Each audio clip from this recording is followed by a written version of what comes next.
trying to romance the Hispanic vote with no or little regard for the health, safety, and welfare of the American public. And that's what's going on here.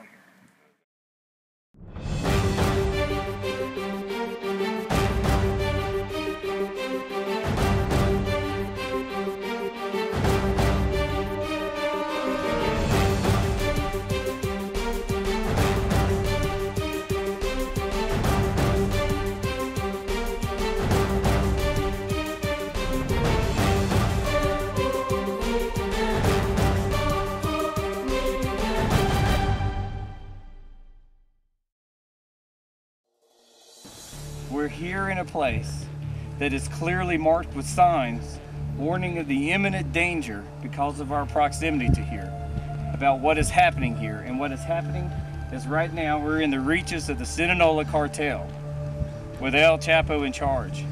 And off to his side, you have remnants of the Gulf Federation, the Zeta cartel further south as you head into Texas. Every one of these groups have now seized control of the Mexican side of the border and are now moving their whole operations into the interior of the United States, going right across the ranches here. And each one of these ranchers have told us over and over that they're coming right over them and they're heading straight to us. They're setting up their same operations from one city to the next city across the United States. There is no security on the border. The federal government has completely failed in that manner. And the security that possibly you would get from the sheriff's department is being hindered at from the federal government. We're not safe. We're definitely not protected by the federal government. So, you know, I don't let it bother me. We don't let it bother us, but it's not because we have any faith in Washington doing its job. The amount of drugs coming across the border could not happen in the United States without the incompetence of the American government. So you have the collusion of the Mexican government facilitating the drug trade and the incompetence of the American enforcement efforts on this side of the border, which encourage drug trafficking. Federal and local law enforcement have told me multiple times that there are cartel spotters driving up and down that highway all the time. That sign doesn't say maybe you're in danger here. It happens. I mean, you can't get anything more specific than that. So don't travel alone. Watch your surroundings, and smuggling and/or illegal entry is common in this area too. And I've been trying to explain to people forever that the violence and the devastation and the damage to our society doesn't begin and end at the border. It starts way south and goes to every community within this country. You know, everybody in this country, the first thing you have to do is, like that sign indicates, you got to look out for yourself. Be aware of your surroundings. Be prepared to deal with what comes at you, and know that it can come at any time. And then, yeah, I mean, we respond, but sometimes our response times, because we have 6,300 square miles and 86 deputies, you know, to respond, it can be a long time. And you said how many deputies? 86. What if you, as the sheriff here, Had 1,300 Border Patrol agents? if you had 1,300 Border Patrol agents, could you effectively control this border? We'd shut this puppy down. What inhabits this country? This is not a place that you pass by. If you drive by, and it's not, there are other roads, you know, that peel off and go different places down there. It's like, you have to know the country. And the only people that know the country are the ranchers and the smugglers. That's who, and jackrabbits and cattle, and there's a few antelope out here, and rattlesnakes. They'd start forest fires. Yeah, they do. They rub their little tails together in mating season. You know. According to the news outlets. Yeah, and there's alligators in a moat over here too, by the way. No, I told you the alligator story, my friend Jeff. You're gonna have fun with Jeff. Everybody knows crocodiles are more aggressive than alligators. We need crocodiles in the moat. Not alligators. Yeah. And then he said, "Nah, we need seals. Capital S, capital E, capital A. Oh. You know, Yeah. as in Navy." And within one day, they were already back up Yeah, they running. already again. had the scouts They had back already up. had everything ready to go back up again running because we had already started getting. See now, how in the world are they that well funded? Do you know how much money they make from this drug the sale? cartels. Yeah. And money's my not an gosh. issue. Are you recording it? Yeah. I mean don't you're pretend you're talking to somebody completely stupid. Okay. How in the world are they able to finance completing those kind of operations? In your opinion? Well, the money. In my opinion, we supply them with the cash.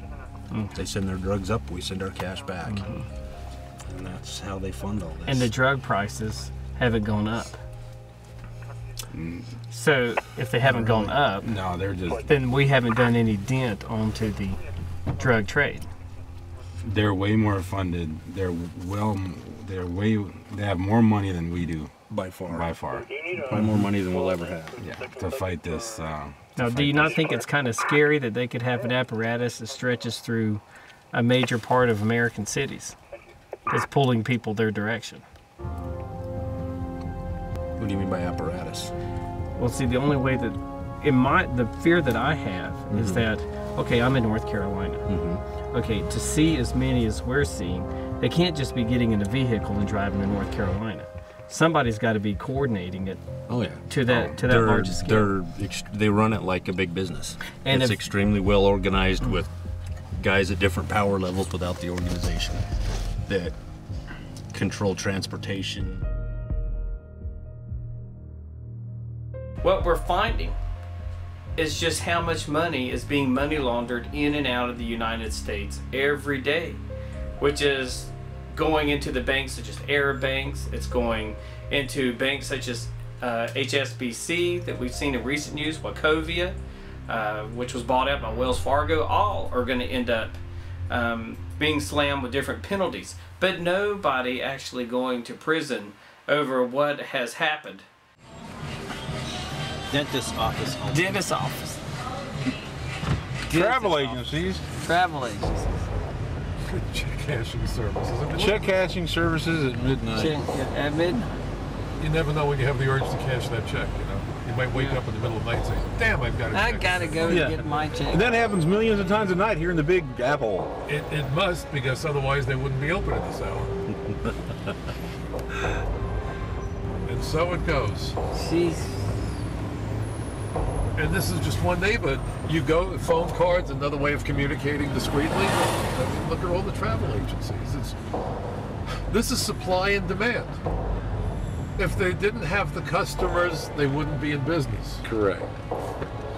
There's cash and loan. I mean, just wherever you go, this is what you're saying. And it repeats, and it repeats, and it repeats. So the money laundering that's taking place here is 24 hours a day, 7 days a week. 24/7.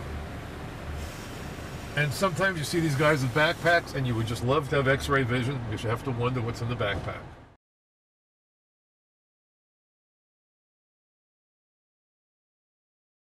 Majority of produce that comes into the United States comes through the Nogales Port of Entry on a daily basis, especially in this wintertime. With that, from investigations and working along the border, it's a major source of vulnerability. 60% of all the drugs that came in through Arizona came up that I-19 corridor. Majority of that amount of drugs came through the commercial port of entry, on trucks mixed with produce. 60% of all the drugs coming in Arizona comes through the I-19 corridor, right up the gut. They come in through Mexico, any water-based produce, because water-based produce can conceal from an X-ray drugs like marijuana, bales of marijuana. Like tomatoes, grapes, watermelons, cucumbers, cantaloupes. anything that's a fruit or produce like that, yes, will disguise those drugs. Be hard to detect. and that masking of those drugs or putting cover loads on those drugs come in. They come through the commercial gate. They never go to the manifested location in Nogales on the U.S. side. And at some point, within a couple days, those drugs get transferred to another trailer, then get shipped to places like Tucson and Phoenix, where it gets trans-shipped again and ends up in places like Atlanta, like New York City, Detroit. In my opinion, the United States has sacrificed security for trade. You know, the backhand is trade may have to wait an hour or two more, but wouldn't the American public want the assurance that the grapes they're eating, the cucumbers they're eating, wasn't sitting on a load of cocaine or heroin? So, large ships can carry thousands of containers on tankers and thousands upon thousands. Not everyone is inspected. Aboard the vessel, you have a cargo manifest, which is supposed to tell you what's in them, but as a mariner, you're not physically supposed to go into the container without suspicious cause. So we don't know what's in the container. You don't know if the shippers or the person who's chartering the ship is being truthful about what's in the containers. Is it not reasonable to say, in keeping with Article 4, Section 4, that the primary mission of our military is to keep our enemies as far from our shores as possible? How on earth can our armed services, our armed forces, the men, the women, young, not so young, with all that equipment and all the money and all their valor and all their dedication and commitment and talent, how can they accomplish that very important and fundamental goal when our borders only exist on maps and we already have unknown millions, I would argue tens of millions, of foreign nationals, aliens, living in virtually every town and city scattered across this country? We have no record of their entry. We have no way of knowing not only their name, but even their nationality. We therefore know nothing about their background, their affiliations, or their ultimate intentions. Book author of One of by Land, and Arizona resident Bill Daniels, explained that the culture of Mexico is one of utter corruption. The size and scope of the amount of drugs coming through, the organization to do this effectively has just boggled my mind, that this is not a single guy thinking I can make money off drugs. That the only way that I could conceive that the Sinaloa cartel, which makes sense that they're working directly with the government, that the Mexican army itself has to help stage, warehouse, and guard and transport drugs to the United States. The drug business in Mexico is highly organized, highly efficient, and it could not succeed without the participation of large numbers of people in the Mexican government and the Mexican military, including generals, politicians, and it follows a tradition that goes on in Mexico for years and years, that the government has been deeply involved in the infrastructure of the drug trade. Under President Fox, the PAN party used La Mordida to allow 5 drug cartels to control specific corridors into America. Like a franchise, the bite was roughly $5 million each month to the government for corridors such as the Nogales, Arizona corridor. The bite corrupted everyone down to police officers, who are largely untrained, paid cheap, and easily bribed. In 2006, when President Calderon of the PRI party took office, the cartels had so much money they could effectively buy off anyone, to the point the Mexican army and the government was out of balance. Cartels seized the border, and in many cases, the Mexican army gave the necessary logistics to cartel drug operations into the United States. Well, we're still seeing that, you know, bodies left, decapitations, burning, leaving them in obvious places as messages to folks. We're seeing that in the central part of Mexico still. What is being reported, though, from a number of different sources, both media and from my contacts in law enforcement, is that people are just disappearing now. So no longer do you have these great numbers of people hanging from bridges and all this graphic imagery of these mutilating bodies.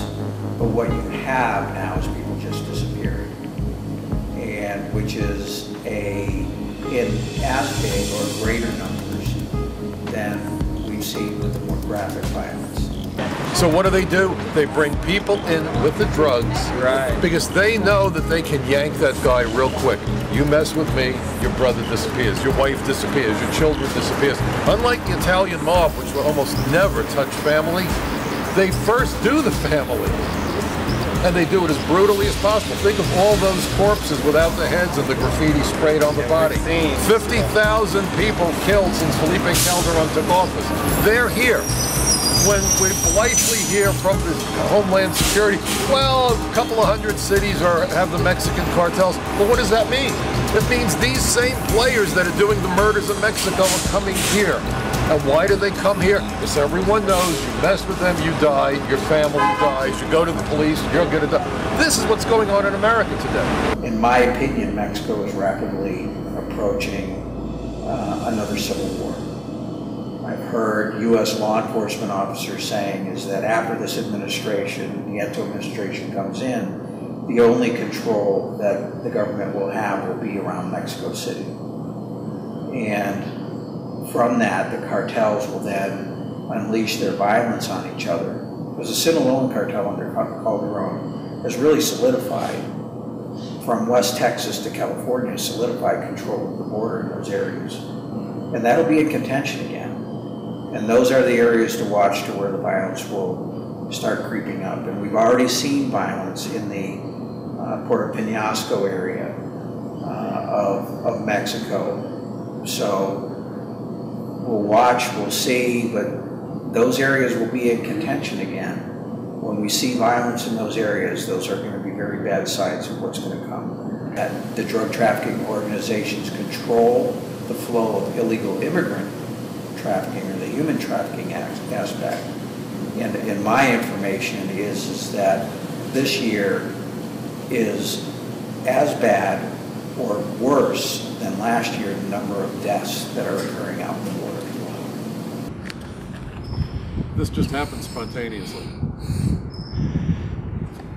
It's, you know, New York still suffers post-traumatic stress. We can't ever forget that day. The ashes rained down on this neighborhood.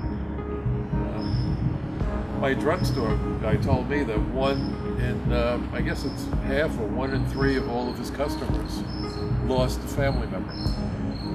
Think about that. 1 in 3. The guy that ran the pizza parlor here, partner in the pizzeria, was also a fireman who died on 9/11. So when you saw that kind of destruction in this neighborhood, it was mind-boggling. It was mind-boggling. To have been in New York on that awful day, and then you see what we're not doing to protect us after that. And you have to say to yourself, what on earth are our alleged leaders thinking about? I don't care if they're with the Hopping Kangaroo Party. The first responsibility any government has to its citizens is to provide for their safety and well-being. How do you do that with borders that exist only on paper and with millions of illegal aliens in our country whose true identities, affiliations, and intentions are unknown and unknowable? Don't we ever learn lessons? My dad said to me that to make a mistake was forgivable. It's a lesson if you learn from what goes wrong, but it's unforgivable to repeat the same mistake repeatedly. And here we are. What are we doing to make sure this doesn't happen again?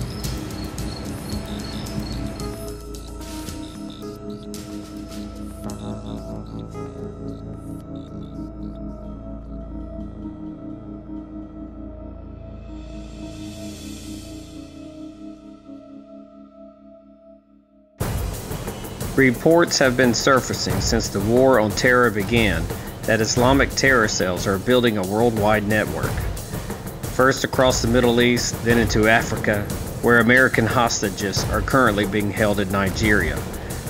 Don't forget about the Benghazi September 11, 2012 terror attack, where the U.S. ambassador and 3 other U.S. citizens were murdered on sovereign U.S. territory. However, it shouldn't surprise anyone that since 2001, these same groups are crossing into the United States. In January 2011, a Muslim prayer book honoring jihadist martyrs was found in southern Arizona. Hezbollah is actively training Mexican cartels to use IEDs and tunnel digging technology. Iranian Quds forces have established training camps in Bolivia and Venezuela. Other cells have been placed in Brazil, Ecuador, Guatemala, Nicaragua. The warnings is that they may be preparing for operations across the United States should Iran be attacked. Congresswoman Sue Myrick asked DHS to investigate the matter as far back as September 2010. We know they're in the U.S. How many? And where is the question. We went to the Colby Ranch in southern Arizona to view a recovered Muslim diary and hear the chilling account.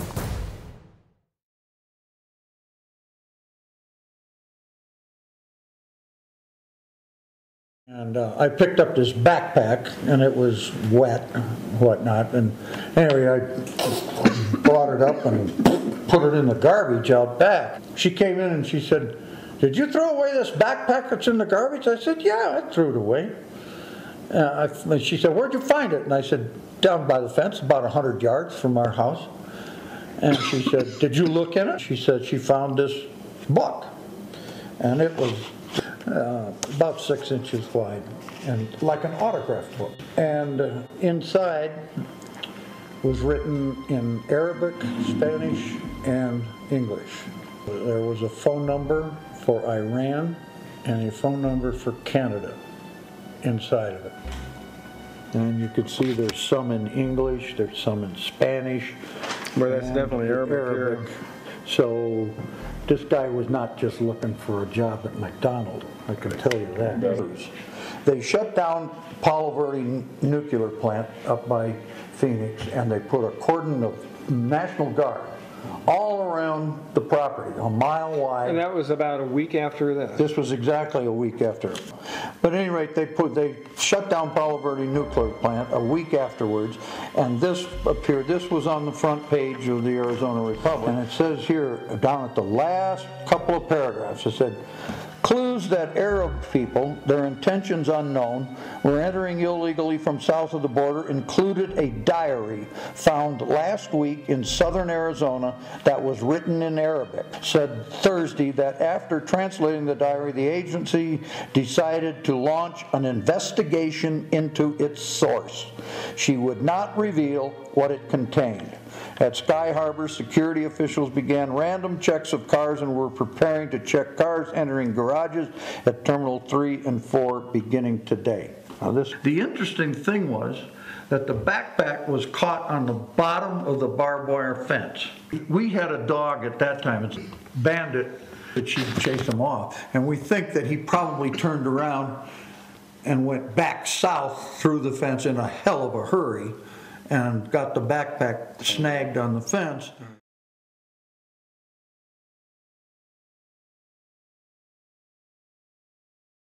What's the problem with this fence? Oh. Look at the fence. Becky wants you to talk about what's the problem with this. What's the big deal with this fence? Why is this a problem? Okay. Tell us exactly what's happened here, because we don't get it. Why is there a big hole underneath this $40 million fence? Right.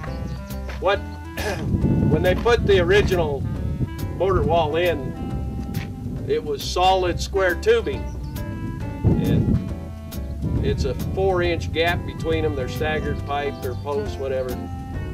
And so trash, debris, water bottles, whatever you want to talk about gets plugged up in them, and so then it backs up. And you know, there's some environmental issues according to Corps of Engineers. Okay, hang on just a second. We're concerned about the environmental issues on the Mexican side of the fence. Yeah. It's impeding flow. That's what the concern is. But it's on Mexico's side. But it comes into us. And, well, so anyway, you couldn't plug up these structures, and so then they came back after the fact and put these removable floodgates in. And so the idea is that they would anticipate a flood Border Patrol would come out and lift the gates up, let the floodwater come through, and it'd clean them out, and there'd be no maintenance problem. How do they lift them up? Well, on the demonstration, and I was here, but Border Patrol with a 3/4 ton truck and a winch on the bumper would pull up to it, they'd get the cable out, they'd throw it over that brass pulley up there, throw the hook over that, and then drop it down and hook it into that eye on top of the gate. Then they'd turn the winch on, and it'd lift the gate up, and then they'd remove the pins, lift it up, and then they'd put the pins back in and hold it up. And they open these up in the first part of July, and they just leave them open. For how long? Well, last year they were here probably 3 months. Okay. Open? For 3 months. Yeah. Third of the year. Well, you can drive a truck through here.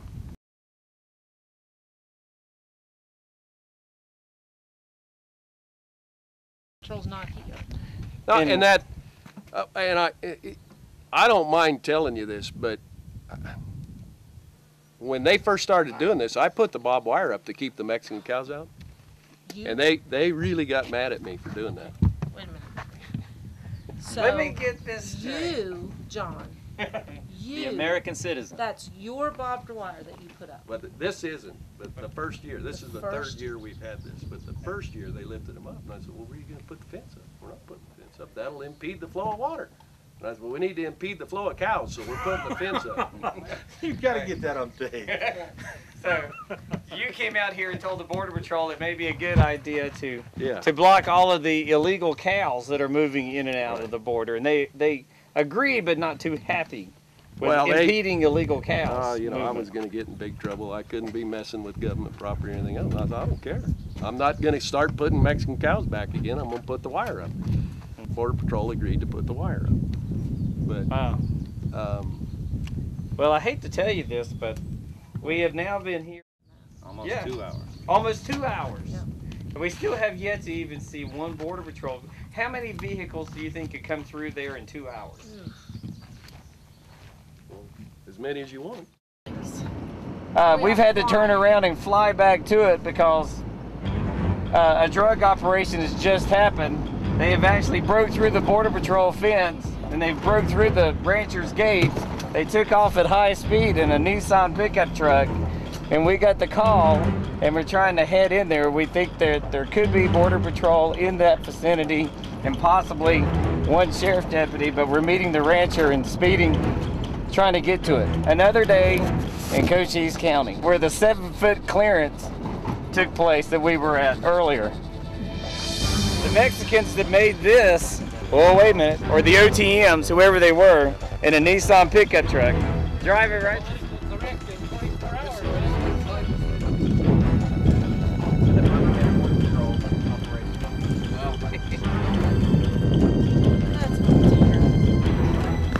We're walking down. What just happened is the gates that we looked through.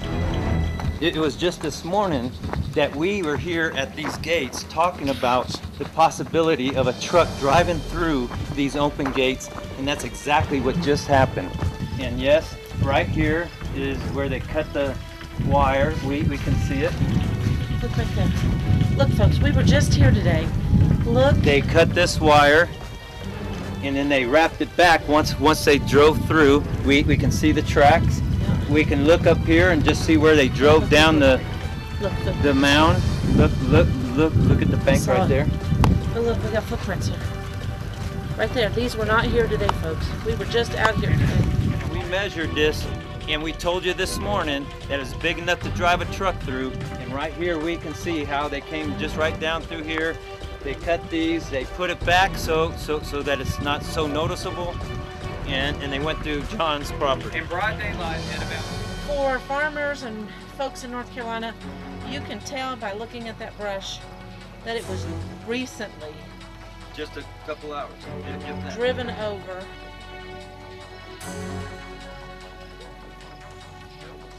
Folks, the drug cartels are coming through. Yes, they are still outside of here looking for a white Nissan Titan with mud all over the side of it as it sped through at a high rate of speed and went right over the road to Border Patrol.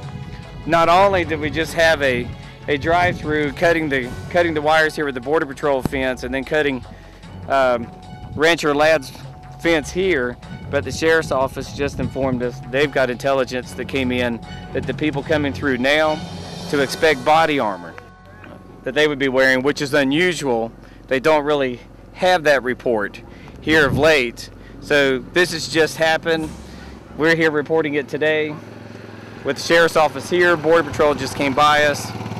And so we'll learn more as we go through the day. Out here today, but you know, here we are after a truckload of dope came through, went through my property, my fences, got to the highway and got away. And we've seen one Border Patrol that drove past here since then. And that's unusual. I don't get that. What time is it now? What time of day is it? It is now 10 till 7. Well, folks, you can see down that road, nobody in sight coming that way. Even though there's been a warning just issued and the people coming through now and are putting on body armor in sight.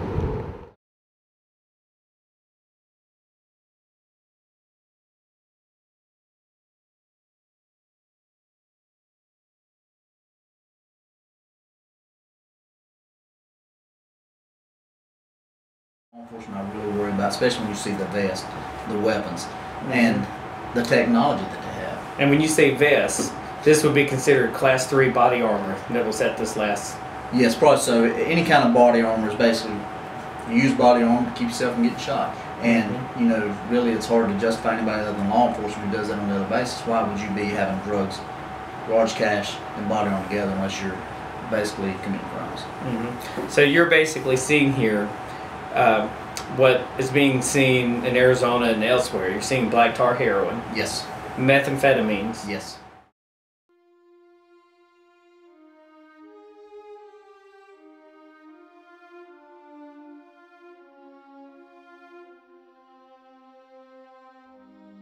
April the 16th, 2009, in Mexico City. President Barack Obama had a joint news conference with President Calderon and reported an ATF report that 90% of guns used by the cartels were from the United States. This report became disputed and proven false. In actuality, less than 12% of guns seized by the Mexican government came from the United States, and a large number of those came from the consent of the ATF, which is part of Attorney General Eric Holder's Department of Justice, which made the 90% claim. Why would the DOJ support sending thousands more guns and other weapons into the hands of the cartels? Operation Fast and Furious was put into motion. The Border Patrol uses a specialized trained group called BORTAC, which actually is from Janet Napolitano's Department of Homeland Security, Bureau of Customs and Border Protection. They are to protect America from terrorist threat. On December the 14th, 2010, one unit was deployed into Peck Canyon. The 4-man team, strangely enough, consisted of agents from different Border Patrol stations. The group was to intersect a group of armed bandits. They deployed at 10:30 p.m. during a clear, moonlit night. The group they were to intersect had dropped a ton of dope near Interstate 19. 6 to 8 had AK-47. In Bill Daniels' research, one report came that there were 30 unidentified people heading to the BORTAC unit, but unknown to the agents, especially Brian Terry. At 11:10 p.m., Terry's group had been deployed, facing the wrong direction, with their backs to the main ridge. The cartel came upon the BORTAC unit, turned and fired with a beanbag gun, then small arms. Quickly, Agent Terry was shot in the back. He exclaimed he couldn't feel his legs. By 11:40 p.m., Agent Terry was unresponsive and had no pulse. 5 feet from his body were 3 weapons, 2 AK-47s. Brian Terry's death will not go away. Recently, the arrest of Jesus Vicente Zambada at his hearing in Chicago led many to believe that Brian Terry's death was due in part to collusion between the Obama administration, the Sinaloa cartel, and President Calderon. Was Brian Terry onto the scheme? Just how many dirty agents are employed in U.S. law enforcement? It makes you ponder, considering that 2 more border agents in Cochise County, Arizona were recently shot and one killed by so-called friendly fire. Once again, on a clear moonlit night, but this time on horseback, and the news spin is just beginning. The agents involved had radioed that they were both under fire, and Mexico claimed 2 arrests. Why, if it was just friendly fire? You can bet that this time no weapons will be recovered, especially linked to Fast and Furious. Agent Nicholas Ivey joins a list of 53 Border Patrol agents killed since the 1986 Amnesty Act was passed. La Mordida is in the United States. Like a premonition during Sheriff Larry Deaver 1997 campaign, he stated in quote, "This violence was coming and would be Cochise County's greatest issue," end of quote.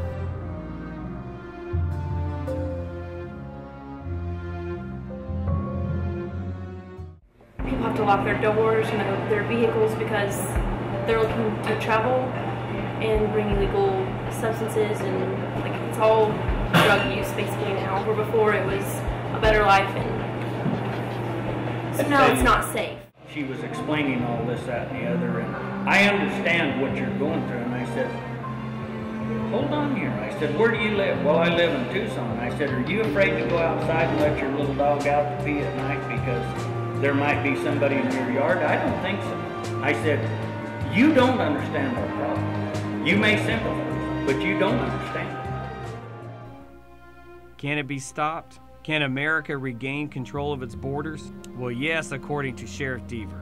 It can be done. We can secure these borders. We need to enforce the laws we already have. Let law enforcement do its job. Put the Border Patrol under partial sheriff supervision with constant evaluations to remove dirty agents. Putting the Border Patrol actually on the border. Just enforce Title 8 of the Immigration Enforcement Code.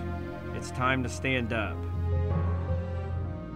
We owe so much to law enforcement across the United States, and especially to Cochise County, Arizona. The loss of perhaps one of America's greatest sheriffs, Sheriff Larry Deaver, who spent so much time with us to educate us about what's happening. And our thoughts go out to them, and we don't go a week, even a day, without at least pausing to think about what's happening out there. What is happening to me is going to happen to you.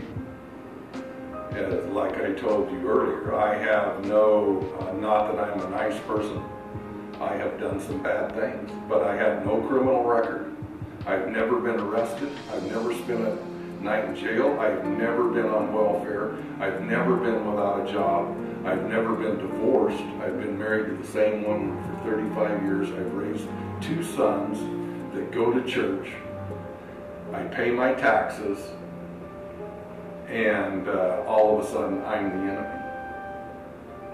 Why?